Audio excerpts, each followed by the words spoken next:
Shalom. Selamat siang buat kita semua. Salam sejahtera, salam dan bahagia.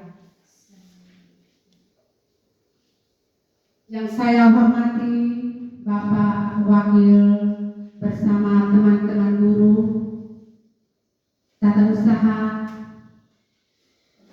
bagian perpustakaan yang sempat hadir pada hari ini.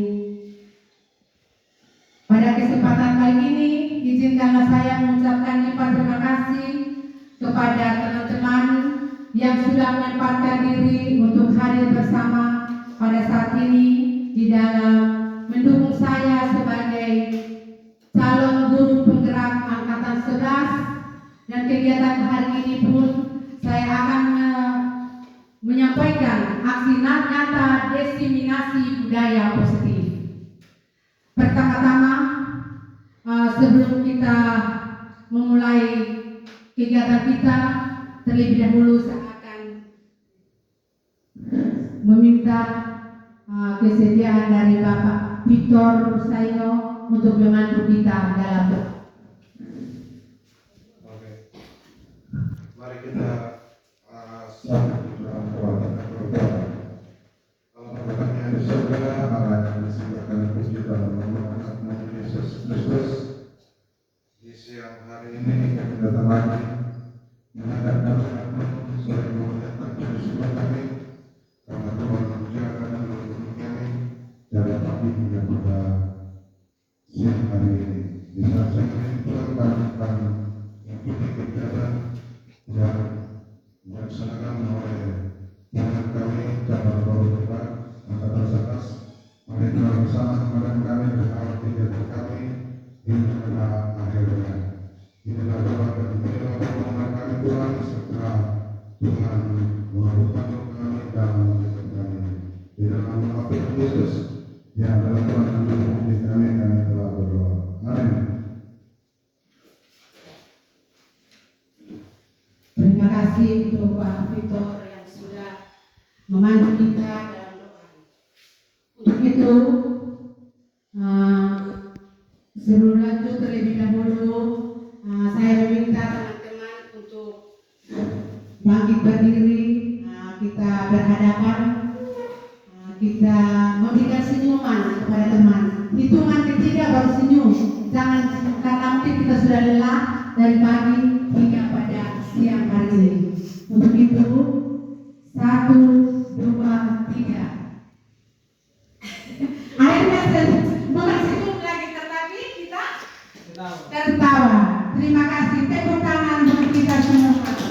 Bagaimana perasaan teman-teman waktu kita sesudah saling senyum? Bahagia, senang, gembira.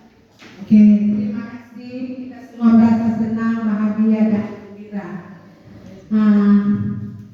Sebelum kita mulai, kita harus membuat kesepakatan dulu. Kesepakatan kelas. Kesepakatan kelas ini yang kita harus buat bersama-sama. Saya memberikan pemandu, yaitu menjadi pendengar yang baik, menghargai satu sama yang lain. Bagi teman yang lain masih ada? Pak Jeffrey bagaimana? Tidak boleh mengaktifkan HP saat mengajar. Bagaimana?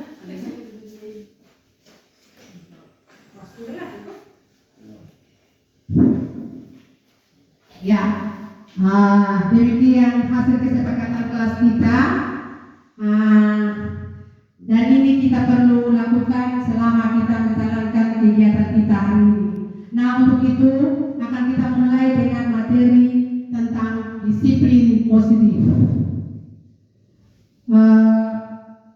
Saya rasa teman-teman tentu sudah pernah mendengar tentang disiplin positif. Untuk itu saya mau bertanya sedikit, apakah itu disiplin positif? Apakah ada yang tahu? Ya. Yang saya ketahui bahwa budaya positif itu ada 5, yaitu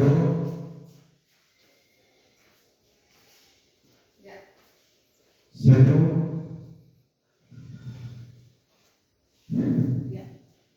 Sebentar ya. Baik.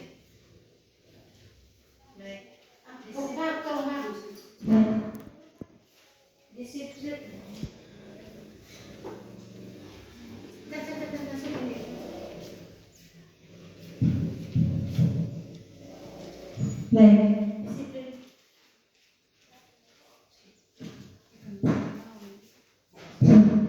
Baik. Disiplin. Disiplin.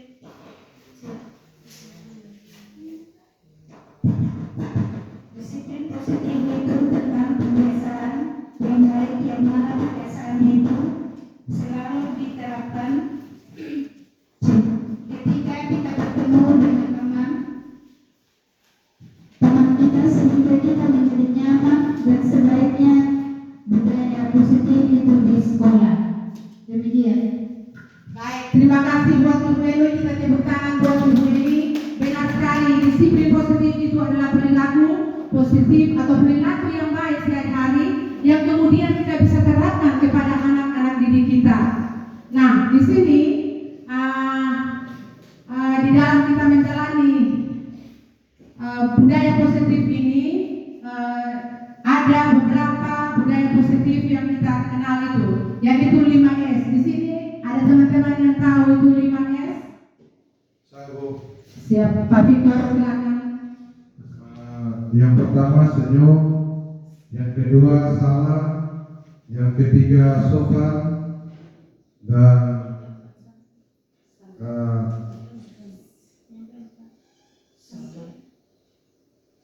yang keempat itu santun, yang kelima itu sopan. Baik, terima kasih. Kita tepuk tangan buat Pak Victor yang benar sekali bahwa senyum, salam, sapa, dan santun. Bagaimana kita praktekkan dalam kehidupan kita sehari-hari, terlebih-lebih kepada anak peserta didik kita. Kita senyum, salam, sapa, sopan, dan santun. Saya kira kita sudah lakukan semua ini dalam kita mendidik, mengajarkan anak-anak kita untuk menciptakan budaya positif. Untuk itu, saya juga di sini akan bertanya, karena kita juga akan membicarakan tentang budaya positif. Budaya positif itu apa saja? Saya kira-kira siapa yang tahu? Ya, Ibu Dani, silakan.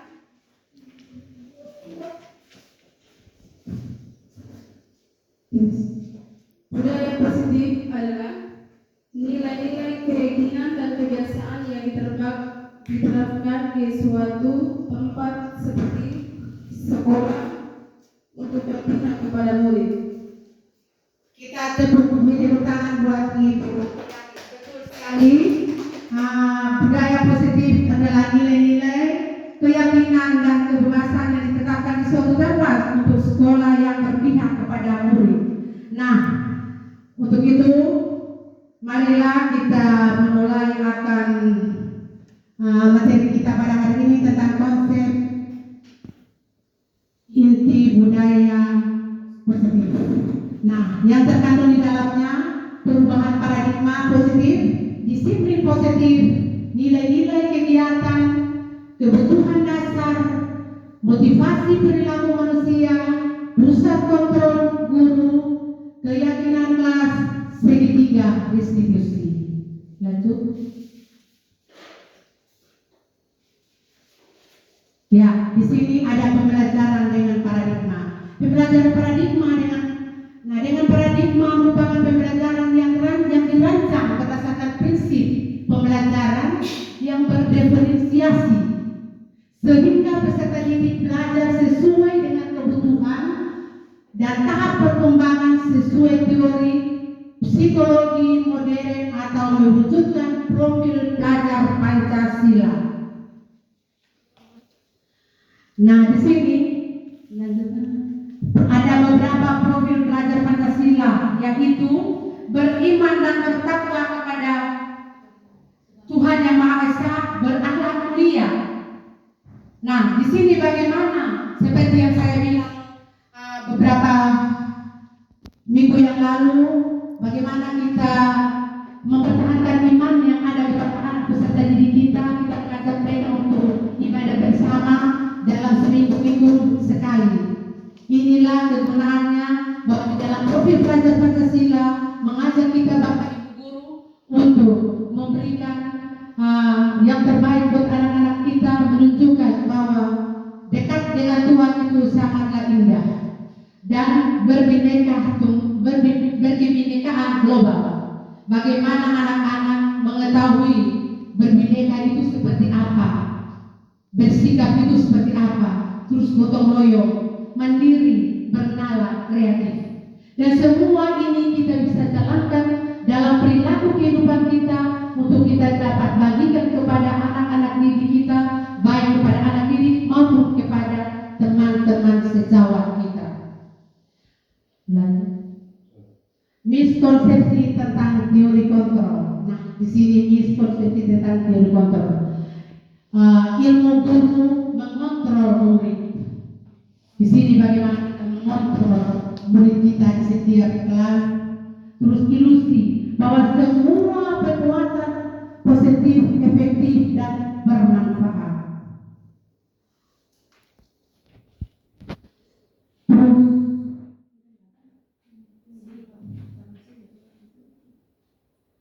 ilusi bahwa kritik dan mereka merasa mampu mengeluarkan karakter ilusi orang dewasa berhak memaksa. Nah, dalam hal memaksa di sini, memaksa dalam hal memaksakan kehendak kita seorang guru, saya rasa itu salah, Bapak Ibu. Benar tidak, Bapak Ibu? Berarti benar. Tetapi memaksa untuk mendidik dia untuk dari yang tidak bisa menjadi bisa, itu sangat benar. Karena ada bermacam-macam paksaan.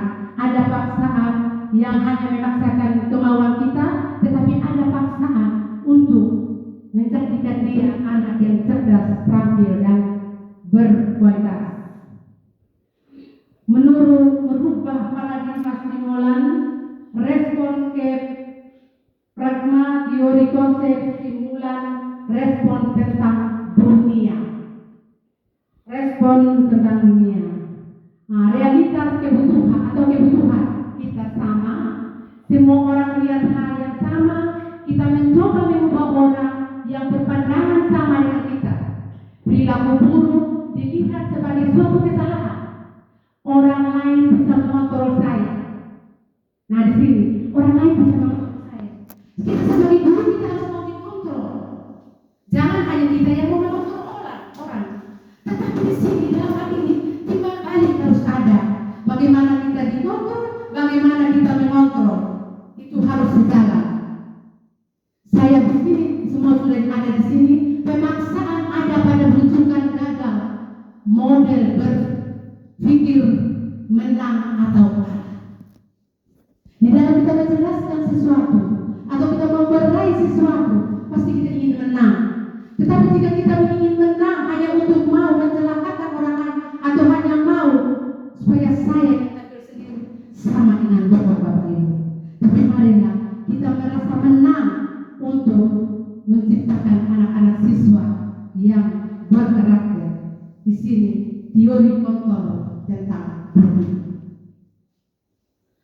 Redaksi kebutuhan kita berbeda. Ya, kebutuhan memang semua manusia pasti berbeda. Serta orang memiliki gambaran berbeda.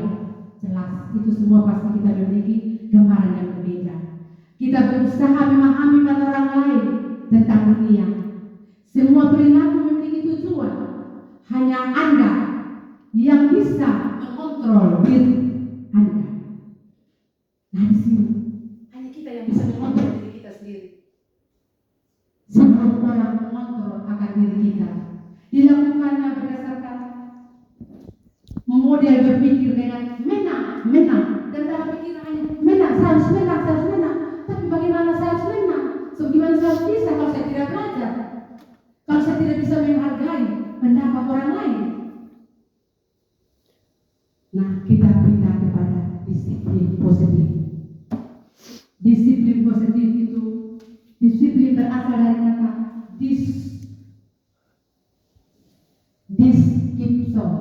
apply, yang artinya belajar disiplin mengacu pada disiplin yang memiliki tanggung jawab terhadap apa yang dilakukannya berdasarkan nilai yang diyakini. Nah, seperti apa tadi disiplin yang kita buat dan kesepakatan itu bagaimana kita melakukannya dan kita yakini. Disiplin positif merupakan salah satu cara penerapan, salah satu cara yang kita yakini menumbuhkan kesadaran serta memberdayakan peserta didik tanpa imbalan penghargaan. Kita sebagai guru tidak perlu dihargai. Yang kita butuhkan sekarang adalah sebagai guru bagaimana kita menghargai dan bagaimana kita menghasilkan anak bangsa yang terampil. Contoh nilai kebajikan institusi atau organisasi. Profil belajar Pancasila: beriman takwa kepada Tuhan Yang Maha Esa dan berakhlak mulia, berbineka global, gotong royong, mandiri, bernalar, kritis dan kreatif. Nah, di sini juga diulang lagi bagaimana kita menciptakan anak-anak yang kreatif. Kita memberikan kesempatan kepada mereka menemukan ide-ide mereka, mengeluarkan apa yang mereka mau, mengeluarkan apa yang mereka maksud. Sejujurnya Bapak Ibu guru sekalian yang hadir pada sore hari ini, pada siang hari ini, kita sebagai guru dalam memberikan pembelajaran memang kita masih sangat kalah.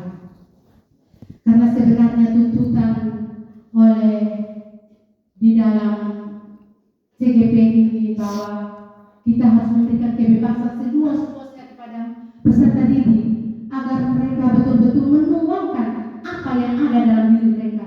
Kita berikan mereka untuk mandiri. Kita berikan mereka kesempatan untuk mengelola apa yang ada dalam diri mereka.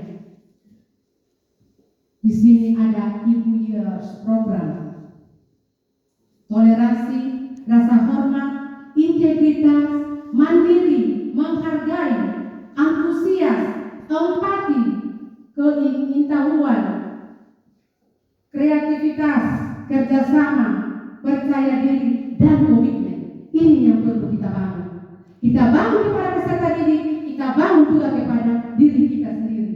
Jangan hanya kepada pendidik saja, peserta didik saja, tetapi kita harus bangun apa yang menjadi tujuan, apa yang menjadi keinginan kita untuk menjadi guru yang profesional.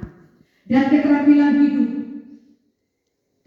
kita adalah dapat dipercaya, lurus hati, mendengar dengan aktif. Di sini perlu kita jalankan itu. Dalam kita memberikan pembelajaran kepada guru kita, di dalam kita sebagai seorang guru, kita tidak perlu mengajar karena kita takut. Tidak perlu kita mengajar karena nanti itu dia lapor saya, atau nanti itu dia memojokkan saya. Tidak, Bapak Ibu. Tanggung jawab ada melekat di dada. Tanggung jawab ada melekat di pribadi kita masing-masing. Berhutang bagi kita kalau kita tidak membimbing anak-anak bangsa ini dengan tulus. Kalaupun ada kita punya kesibukan, itulah manusia, itulah keterbatasan seorang manusia. Ada saja hal yang bisa membatasi semua itu. Untuk itu, sambil pilar kriteria Indonesia Hikit Foundation atau HP,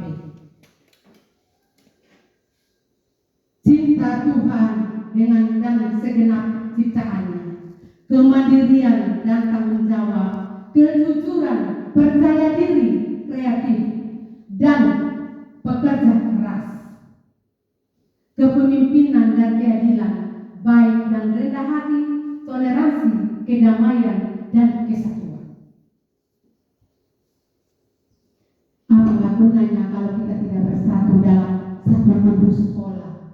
kita adalah satu rumah besar. Di dalam rumah besar kita tinggal beberapa guru, 13 orang guru. Bagaimana pilar 13 ini bersatu, saling mendukung, saling memberi nasihat jika satu bersalah. Jangan kita memandang dia sudah umur tua, dia sudah lebih kakak dari kita.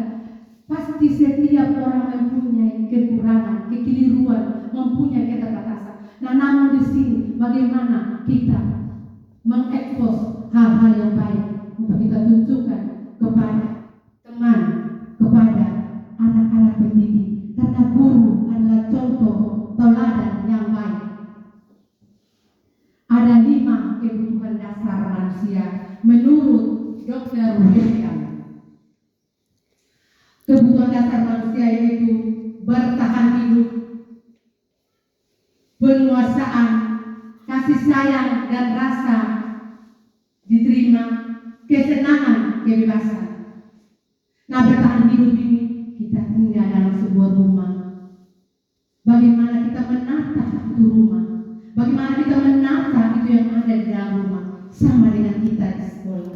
Bagaimana kita menata anak-anak kita yang dalam rumah, yaitu di kelas kita. Bagaimana kita memberikan penguasaan, bagaimana kita memberikan kasih sayang yang begitu tulus, sehingga anak-anak itu merasa nyaman, merasa tenang, dan merasa dihargai. Karena setiap apa yang dia berikan, pendapat apa saja yang diberikan, kita harus memberikan acuan jempol dan selalu memberikan tepuk tangan yang meriah, memberikan tanda kata hebat, harus supaya dia terinspirasi. Ternyata saya tadi jawab saya jawab tadi, saya dibilang pintar sekali.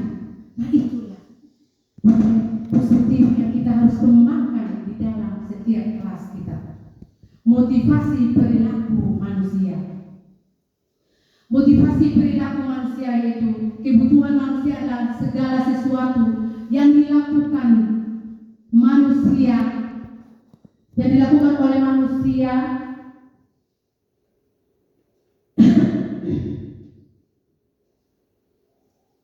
untuk menghargai diri sendiri dan nilai-nilai untuk menjadi seorang yang mereka inginkan dan menghargai diri sendiri dengan nilai-nilai yang mereka percaya.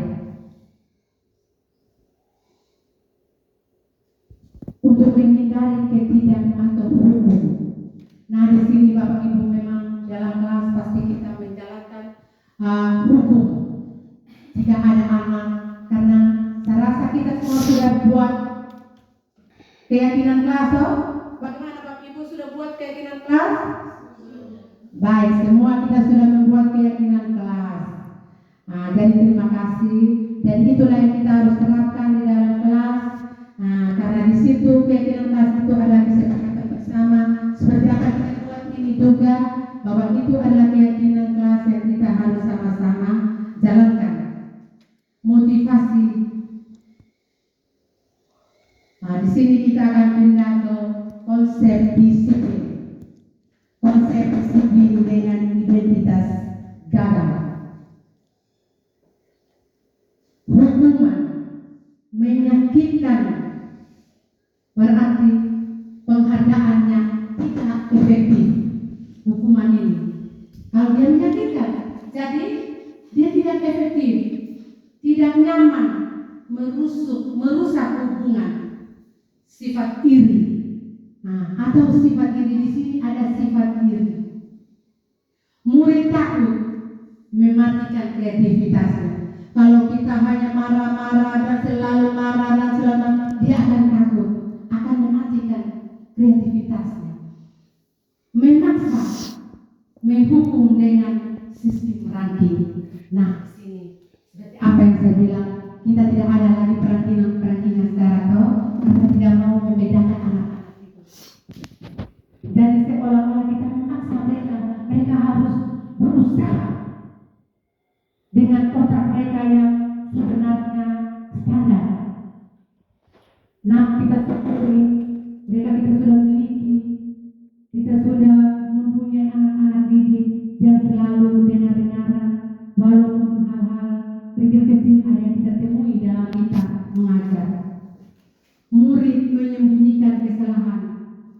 merampas hak menghargai diri.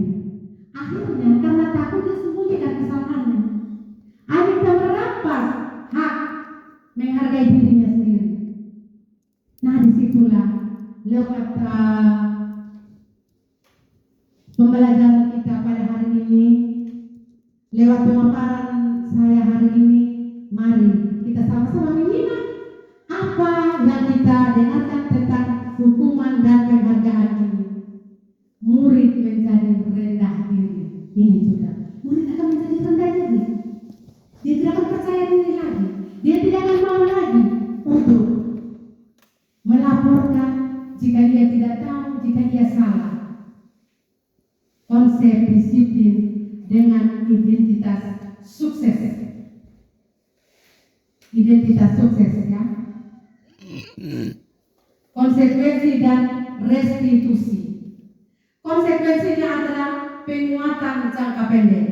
Sedangkan restitusinya murid bertanggung jawab untuk perilakunya.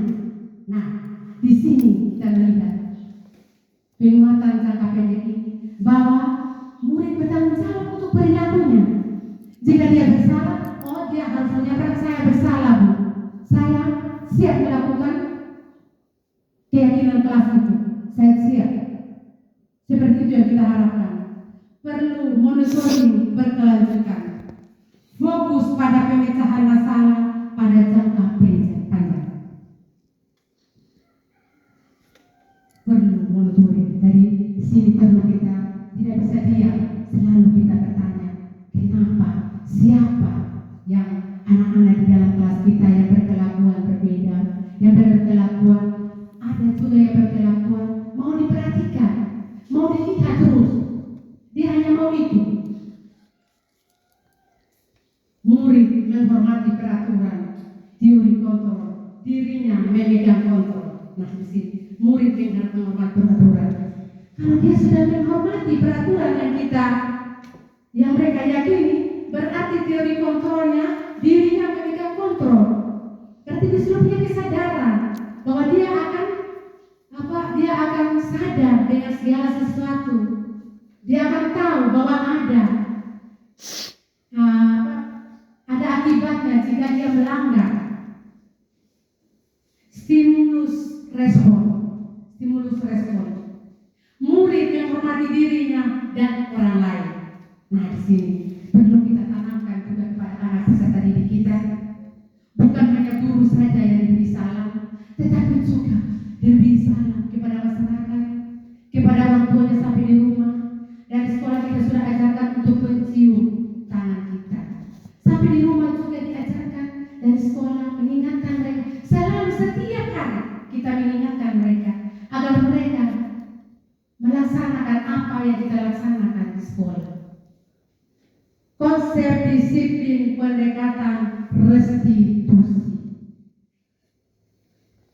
Sebuah cara menanamkan disiplin positif pada murid yaitu pengertian daripada restitusi. Proses menciptakan kondisi bagi murid untuk memperbaiki kesalahan mereka bisa kembali pada kelompok mereka dengan karakter yang lebih kuat. Itu menurut dosen tahun 2004. Kita masuk ke ciri-ciri restitusi. Ciri-ciri restitusi adalah bukan untuk menebus kesalahan, namun untuk belajar dari kesalahan. Bukan kita menebus kesalahan, tetapi kita belajar dari kesalahan. Jika kita berbuat salah hari ini, besok saya bagaimana untuk memperbaikinya. Bukan saya bagaimana caranya untuk saya tebus itu kesalahan. Tidak Bapak Ibu. Di dalam guru penggerak di sini mengajak kita, menghimbau kita bagaimana kita bisa menebus kesalahan itu dengan dari kesalahan, menamun untuk belajar dari kesalahan kita. Kedua itu memperbaiki hubungan. Kita memperbaiki hubungan antara sesama guru, memperbaiki hubungan antara anak didik dan peserta didik, guru bersama guru wali kelas bersama guru mata pelajaran bersama anak murid. Di situ kita dapat memperbaiki hubungan. Restitusi menuntun untuk melihat ke dalam diri. Kita melihat dulu. Di dalam kita mau menilai orang lain, nilailah diri kita. Apa kita sudah sempurna? Apa kita sudah benar menjalankan hal-hal ini? Apa saya sudah memberikan yang terbaik untuk teman-teman, untuk atasan saya, untuk teman-teman di bawah saya, dan terlebih-lebih untuk peserta didik saya. Restitusi mencari kebutuhan dasar yang mendasari tindakan. Kebutuhan dasar yang mendasari tindakan. Karena segala sesuatu harus didasari dulu, baru kita melakukan segala tindakan-tindakan lain. Restitusi juga diri adalah cara yang paling baik. Terus restitusi fokus pada karakter, bukan pada tindakan. Nah, di sini restitusi ini menekankan karakter kita yang baik. Bagaimana kita membuat karakter yang benar? Kalau kita punya karakter sudah tidak baik, bagaimana kita membuat suatu tindakan? Sia-sia semua Bapak Ibu guru sekalian. Restitusi fokus pada solusi. Jika kita mencari solusi kita tidak tahu, mari bertanya kepada teman lain. Mari memberikan pendapat kepada teman lain. Begini solusi saya, begini pendapat saya. Bagaimana? Kita setuju bersama teman-teman? Terima kasih teman-teman. Restitusi mengembalikan murid yang berbuat salah pada kelompoknya. Nah, kalau ada murid yang berbuat salah, terus jangan kita keluarkan dia. Kita memasukkan di dalam kelompok, kita gali. Kenapa dia seperti itu? Nah, di sini kita pindah kepada perbedaan. Contoh kasus siswa yang tidak mengerjakan PR. Hukumannya, guru menghukum siswa tersebut hormat bendera selama 10 menit. Nah, konsekuensinya guru memberikan konsekuensi untuk mengerjakan PR-nya saat istirahat atau sebanyak 3 kali lipat. Restitusinya, guru menanyakan keyakinan atau dirinya dan membantu siswa menyelesaikan masalahnya. Jika memang selama ini yang kita lakukan, kalau dia sudah tidak bisa kerjakan, kita mulai marah, mulai kita memberikan rotan kasih. Namun di dalam CGP ini meminta kita, jika anak berbuat kesalahan, tunggu jam istirahat. Kita panggil dia di ruang kelas atau kita panggil dia di kantor, kita duduk. Seperti yang saya lakukan 2 minggu yang lalu tentang anak-anak yang membuat kesalahan. Saya manggil mereka di kantor, menanyakan kenapa. Pasti ada alasannya Bapak Ibu guru. Pasti ada alasannya. Mengapa mereka tinggal? Mengapa mereka tidak datang? Mengapa mereka ribut? Kadang anak-anak ini berbeda-beda. Ada suka diperhatikan, ada suka dibelai, dan ada juga yang memang nakal memang begitu. Namun di dalam sini tidak dikatakan nakal, namun dia ingin diperhatikan. Di sini restitusi sudah 5 posisi kontrol restitusi. Ada 5 posisi kontrol restitusi. Di situ berada teman. penghukum, pembuat masalah, pemantau, manajer. Di dalam 5 posisi kontrol itu ada penghukum, ada pembuat masalah, ada teman, ada pemantau dan manajer. Semua itu tidak bisa terlepas. Bapak Ibu guru sekalian. Bagaimana Bapak Ibu guru, masih semangat kita? Masih. Terima kasih atas waktunya Bapak Ibu. Kita lanjut lagi. Contoh penerapan 5 posisi kontrol, yaitu penghukum, patuh aturan sekolah lalu berdiri di depan kelas. Kamu sudah melanggar apa? Peraturan dan konsekuensinya apa? Jika anak-anak melakukan pelanggaran, kita harus bertanya, kamu sudah melakukan apa? Terus konsekuensinya apa?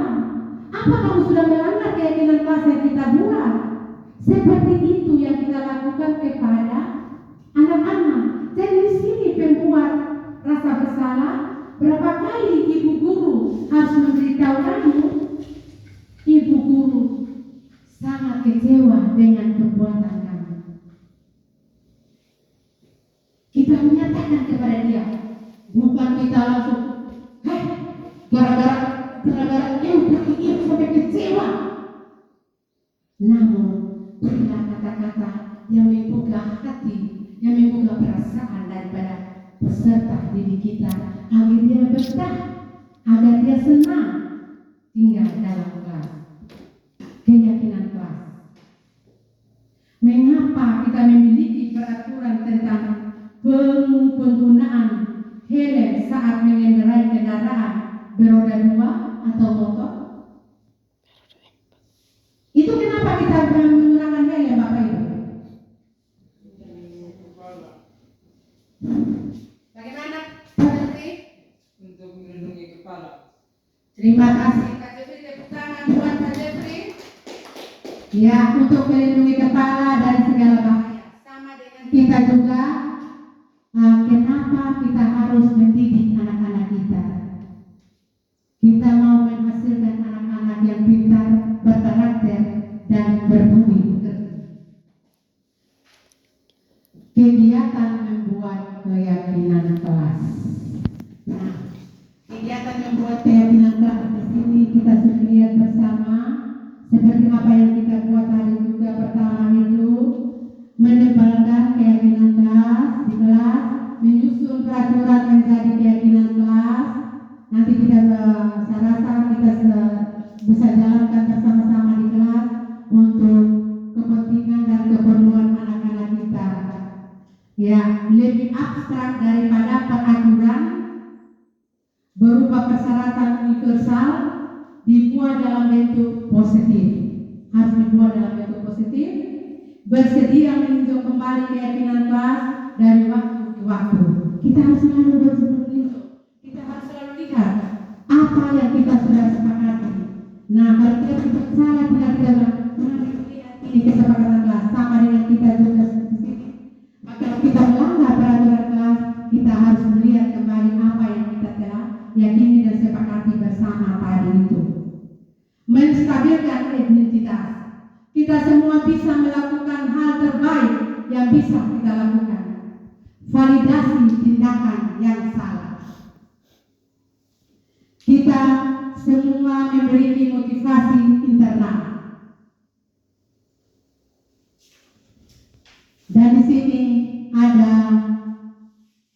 segitiga restitusi. Di situ segitiga restitusi memuat validasi tindakan kelas yang salah. Nah, kita validasi bagaimana kita menghendaki kelas yang salah. Terus menstabilkan identitas. Terakhir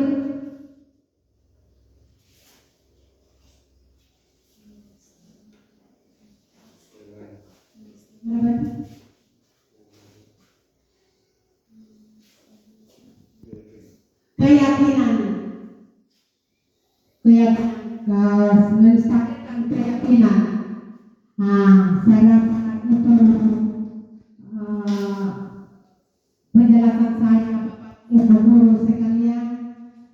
Sekali lagi saya Wilhelmina Lalala Umar, calon guru penggerak angkatan 11. Saya sangat berterima kasih atas dukungan partisipasi teman-teman yang masih bertahan sampai dengan saat ini. Kiranya segala baik budi teman-teman kalian Tuhan yang membalas, karena setiap pengorbanan yang indah akan dibalas dengan berkat yang indah pula. Kita setuju Bapak Ibu guru? Mari kita tepuk tangan untuk kita semua, karena kita sudah menjalani aktivitas kita pada hari ini dengan penuh semangat dan penuh aktif dalam menjawab akan pertanyaan-pertanyaan yang saya sudah berikan. Untuk itu saya meminta Ibu Yati untuk memimpin kita doa akhir.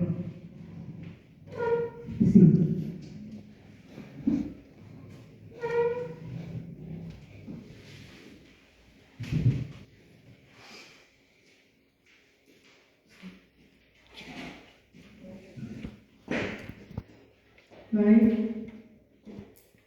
sebelum kita mengakhiri kegiatan kita pada siang hari ini, mari kita berdoa. Segala puji syukur kami panjatkan kehadiran-Mu ya Bapa, karena begitu besar cinta kasih-Mu, Engkau telah menjaga kami dari awal kegiatan kami sampai pada akhirnya. Bapa kami yang di dalam surga, sebentar lagi kami akan pulang ke rumah tangga kami masing-masing. Kiranya Tuhan tuntun dan sertai kami dalam perjalanan hingga boleh tiba di rumah tangga kami masing-masing. Hanya ini doa dan permohonan kami Tuhan, hanya di dalam nama anak Yesus Kristus kami naikkan doa dan permohonan kami ini. Amin. Amin. Terima kasih untuk Ibu Yati yang telah memimpin kita untuk doa. Sekali lagi dengan berakhirnya doa ini kita selalu